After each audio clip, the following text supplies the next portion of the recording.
இறைமகன் இயேசு கிறிஸ்துவில் பிரியமுள்ள எனது அன்பு சகோதரிகளே, சகோதரர்களே, உங்கள் அனைவருக்கும் நம் ஆண்டவராகிய இயேசு கிறிஸ்துவினுடைய அற்புத நாமத்திலே வாழ்த்துக்களையும் வணக்கங்களையும் தெரிவித்துக் கொள்கின்றேன். இன்றைய திருப்பாடலானது கற்றுக் கொடுக்கிற திருப்பாடல்களில் ஒன்றாக இருக்கிறது. ஏனென்று சொல்லி பார்க்கிற பொழுது, கடந்த 100 ஆண்டுகளை திரும்பி பார்க்கிற பொழுது, ஏன் அதற்கு மேலாக கொஞ்சம் கொஞ்சமாக கற்றுக் கொடுக்கப்பட்ட அல்லது மனப்பாடம் செய்ய வேண்டிய ஒரு திருப்பாடலாக இது இருக்கிறது என்று தான் சொல்ல வேண்டும். அப்படி இந்த திருப்பாடலுக்கு என்ன பெருமை என்று சொல்லி பார்க்கிற பொழுது, இந்த திருப்பாடலுடைய முதல் 3 வார்த்தைகளை ஒருவர் பாடுவதாக பாவிக்கப்படுகிறது. இரண்டாவதாக 4 முதல் 7 வரை உள்ள இறை வார்த்தைகளை அதற்கு பதில் பாடுவதாக இது அமைந்திருக்கிறது. ஏனென்று சொல்லி பார்க்கிற பொழுது, தன்னையே கடவுளுடைய ஒரு குழந்தையாக பாவித்து ஒரு குழந்தை அந்த ஒரு கேள்வியை கேட்பதாகவும் அதற்கு பதில் சொல்லுகின்ற விதமாக 2வது பகுதியுமாக அமைந்திருக்கிறது. எனவே தான் இதை கற்றுக் கொடுக்கிற ஒரு திருப்பாடல் என்று சொல்கிறோம். அப்படி இந்த திருப்பாடல் எதை கற்றுக் கொடுக்கிறது என்று சொல்லி பார்க்கிற பொழுது, நம் ஆண்டவரை போற்ற வேண்டும் என்பதை இது கற்றுக் கொடுக்கிறது.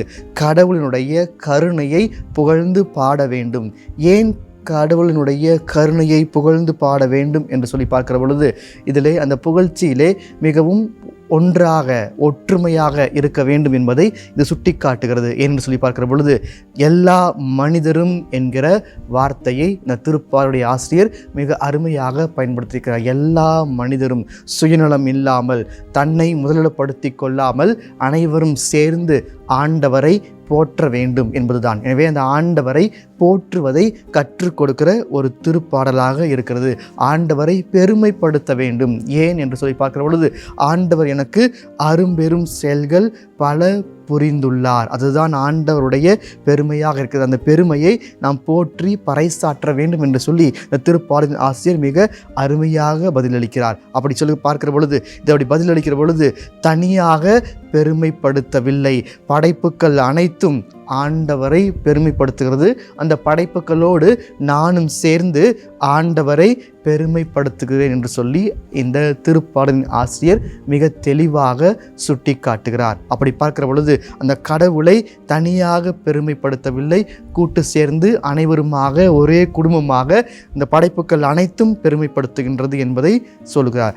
ஏன் இந்த பெருமை ஆண்டவருக்கு அவர் பறைசாற்றுகிறார்? அந்த பெருமையை ஏன் இவர் எடுத்து சொல்ல வேண்டும் என்று சொல்லி பார்க்கிற பொழுது, கடவுள் உதவி செய்தார் இப்படிங்கிறதா எல்லாருக்குமே ஒரு சாதாரண ஒரு எடுத்துக்கொள்ளக்கூடிய ஒரு மனநிலையாக இருக்கும். ஆனால் அதற்கு மேலாக கடவுள் தன்னையே கொடுத்திருக்கிறார் என்பதுதான் அந்த பெருமையாக இருக்கிறது. கடவுள் தன்னையே கொடுத்திருக்கிறார். அதுதான் ஆண்டவரை போற்றுவதற்கு, ஆண்டவரை பெருமைப்படுத்துவதற்கு, ஆண்டவருக்கு அனைத்து காரியங்களையும் நாம் செய்வதற்கு ஒன்றே ஒன்று காரியம், ஆண்டவர் தன்னையே கொடுத்திருக்கிறார் என்பதுதான் இது இந்த திருப்பாடலினுடைய முக்கியத்துவமாக இருக்கிறது. எனவே தான் இதை மனப்பாடம் செய்ய வேண்டும் என்று சொல்லி பலர் இதை கற்றுக் கொடுத்து கொண்டிருக்கிறார்கள். எனவே ஆண்டவரிடமிருந்து உதவி மட்டும் வரவில்லை, ஆண்டவரே நமக்காக வந்திருக்கிறார். அப்படி தன்னையே ஆண்டவர் நமக்கு கொடுத்திருக்கிறார். எனவே தான் நான் தனியாக இல்லை அப்படின்னு சொன்னால், நாம் தனியாக இல்லாத பொழுது நம்மோடு என்ன இருக்குதுன்னு சொல்லி பார்க்கிற பொழுது, ஆண்டவர் கொடுத்த அந்த நம்பிக்கை, ஆண்டவர் தான் அந்த நம்பிக்கை என்பதையே இந்த திருப்பாடலின் ஆசிரியர் மிக தெளிவாக சுட்டி காட்டுகிறார். அந்த நம்பிக்கை நம்மோடு இருக்கிறது. நாம் நம்பிக்கை வைத்திருக்கிற ஆண்டவர் என்னோடு பிரசன்னமாயிருக்கிறார். எப்பொழுது? எல்லா சூழ்நிலையிலும் அவர் பிரசன்னமாயிருக்கிறார். எனவே தான் இவர் தனியாக பெருமைப்படுத்தவில்லை, அனைவரும் ஒன்றாக கூட்டு சேர்ந்து குடும்பமாக பெருமைப்படுத்துகிறார். எல்லாவற்றுக்கும் மேலாக தன்னையே தாழ்த்தி கொள்ளுகிறார் இந்த திருப்பாடலினுடைய ஆசிரியர். ஏன் தன்னையே தாழ்த்தி கொள்கிறார் என்று சொல்லி பார்க்கிற பொழுது, இந்த ஏழை என்று சொல்லி தன்னையே தாழ்த்தி கொள்ளுகிறார்.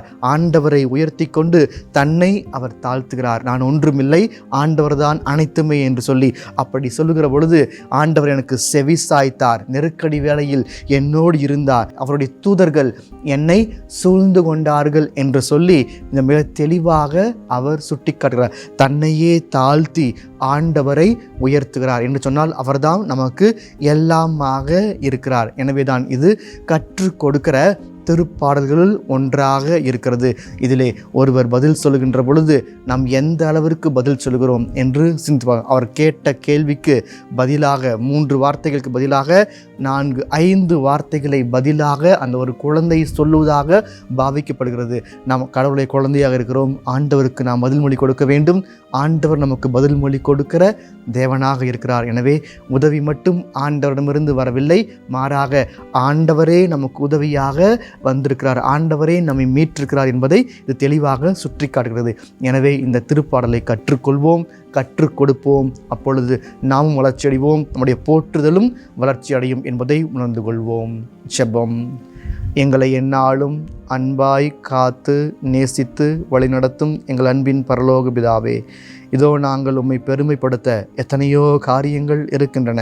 அவைகளையெல்லாம் தனியாளாக இல்லாமல் குடும்பமாக ஒன்றாக படைப்புகள் அனைத்தோடும் சேர்ந்து நாங்கள் உம்மை போற்றுகிற, புகழ்கிற, ஆராதிக்கிற ஆற்றலை நீர் கொடுப்பீராக என்று சொன்னால் நீர் பதில் மொழி கொடுக்கிற தேவனாக இருக்கிறீர் சுவாமி. என்னுடைய நம்பிக்கை நீர்தான். அந்த நம்பிக்கையிலே நீர் என்னோடு நிலைத்திருக்கிறீர். நான் எப்பொழுதும் தனியாளாக இல்லை, உடைய பிரசன்னம், உடைய காவல் தூதர்கள் என்னோடு இருக்கிறார்கள் என்பதை உணர்ந்து கொள்கிற ஆற்றலை பொழிந்து வழிநடத்துவீராக.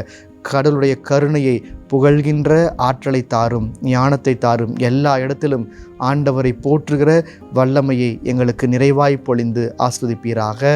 ஆமேன்.